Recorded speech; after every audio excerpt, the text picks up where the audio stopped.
Inilah video yang direkam warga memperlihatkan anggota TNI Satgas Pamtas RI PNG Unit 725 Waruagi selamatkan warga yang terseret arus banjir di kilometer 258 Kampung Muting 2, Distrik Ulilin, Kabupaten Merauke, Provinsi Papua Selatan, Kamis 6 Juli 2023.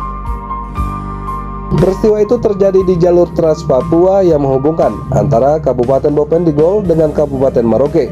Aksi heroik itu dilakukan setelah menerima laporan dari warga sekitar. Dengan sigap, 3 personil TNI turut langsung terjun ke lokasi menyelamatkan korban yang merupakan siswa SMA. Sementara itu, Komandan Satgas Unit 725 Waruagi Letkol Infantri Saprudin Mutasidasi mengapresiasi tindakan yang dilakukan anggotanya menyelamatkan warga seorang pelajar yang terseret arus banjir. TNI khususnya Satgas Unit 725 hadir tidak hanya menjalankan tugas sebagai pengamanan perbatasan saja, namun untuk membantu rakyat dimanapun dan kapanpun dibutuhkan selalu siap. Ada di situ, dia jatuh. Motornya jatuh kan? Iya, Ya apa-apa, ibu yang penting selamat saja.